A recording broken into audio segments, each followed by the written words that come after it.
इस बार अवामी लीग के कार्यकर्ता और शेख हसीना के समर्थक आर पार के मूड में हैं। यूनुस सरकार के खिलाफ मोर्चा खोल दिया है।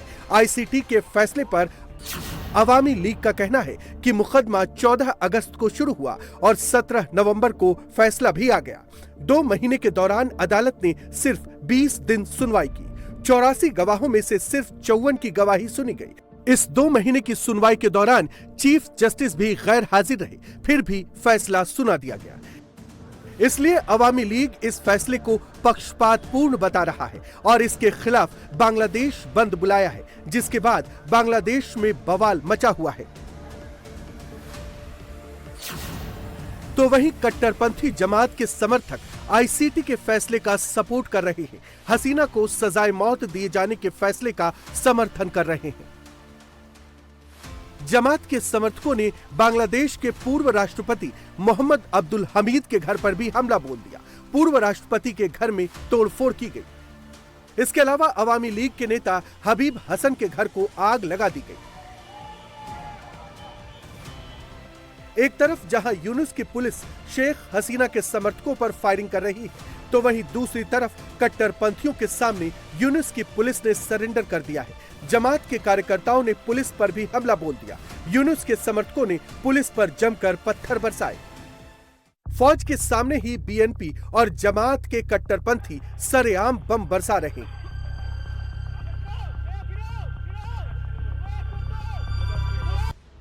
नकाबपोश कट्टरपंथी खुलकर तांडव कर रहे हैं। गाड़ियों को आग लगाई जा रही है।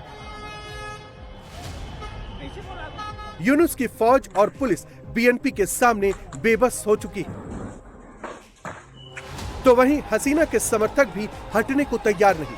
शेख हसीना के समर्थक इस बार आर पार की लड़ाई के मूड में हैं, यानी बांग्लादेश में 1.5 साल बाद वही हालात हो गए हैं जो जुलाई 2024 में देखने को मिला था, जब जमाते इस्लामी और बीएनपी ने ढाका की सड़कों पर जमकर तांडव मचाया था। 15 दिनों तक चले इस आंदोलन में 1400 से ज्यादा लोगों की मौत हो गई थी। तत्कालीन प्रधानमंत्री शेख हसीना को देश छोड़कर भागना पड़ा था। अब एक बार फिर ऐसे ही हालात बन गए हैं, क्योंकि बांग्लादेश की international crime tribunal Sheikh Hasina को फांसी की सजा सुना चुकी है। पूर्व गृह मंत्री असदुज्जमा कमाल को सजाए मौत का फरमान सुनाया जा चुका है। ढाका की इंटरनेशनल क्राइम ट्राइब्यूनल ने हत्या के लिए उकसाने, हत्या का ऑर्डर देने और दंगा रोकने में नाकाम साबित होने का दोषी माना है। We have decided to inflict her with only one sentence, that is sentence of death. It is hereby ordered that accused Sheikh Hasina be found guilty on 3 counts under charge 1. Count number 1 incitement, count number 2 order to kill, count number 3 inaction to prevent the atrocities and failing to take punitive actions against the perpetrators.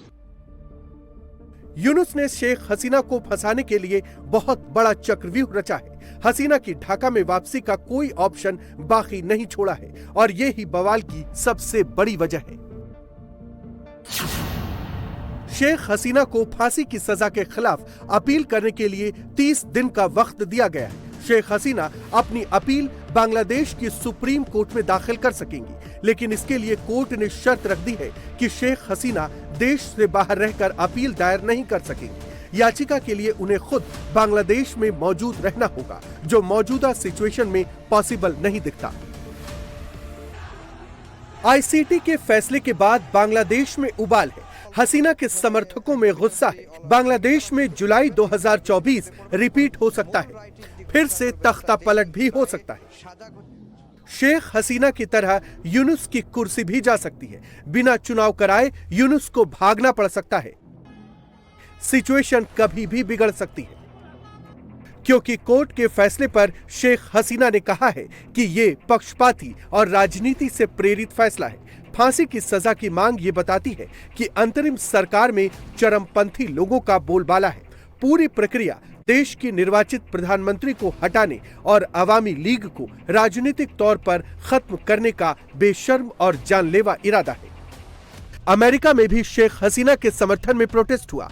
Yunus सरकार के खिलाफ नारेबाजी की गई। UNHRC ने भी ICT के फैसले पर सवाल उठाते हुए फांसी की सजा को गलत बताया है। We also regret the imposition of the death penalty, which we oppose in all circumstances. The High Commissioner hopes Bangladesh will move forward with a comprehensive process of truth-telling, reparation and justice as the pathway to national reconciliation and healing. पिछले 4 दिन से ढाका में बड़े बड़े मशाल जुलूस निकाले जा रहे हैं। यूनुस के इस्तीफे की मांग बहुत तेजी से चल रही है। हसीना समर्थक पूरे लाव लश्कर के साथ सड़क पर उतरे हुए हैं। पिछले साल 5 अगस्त के बाद से शेख हसीना भारत में है।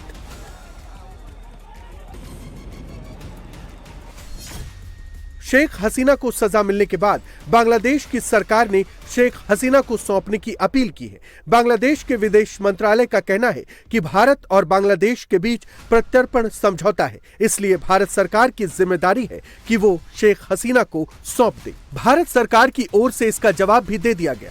भारत सरकार ने कहा है कि एक निकट पड़ोसी होने के नाते बांग्लादेश के लोगों के सर्वोत्तम हितों का ख्याल रखने और उनके देश में शांति, लोकतंत्र और स्थिरता लाने के लिए प्रतिबद्ध है। मतलब साफ है कि बांग्लादेश में एक बार फिर आर पार की लड़ाई तय है। बांग्लादेश की सड़कों पर इस वक्त एक और कट्टरपंथियों की टोली है जो मुजीब का घर गिराने पर तुली है, दंगा भड़काने के लिए फ्रंट लाइन पर खड़ी है। दूसरी तरफ शेख हसीना के समर्थक हैं जो यूनुस को हटाने पर अड़े हैं। तीसरी ओर यूनुस की फौज है जिसके पास शूट एट साइट का ऑर्डर है। बात अब कभी भी बिगड़ सकती है, सिचुएशन अब कभी भी खराब हो सकती है, कभी भी बांग्लादेश में नया टकराव शुरू हो सकता है, सड़क पर जंग छिड़ सकती है।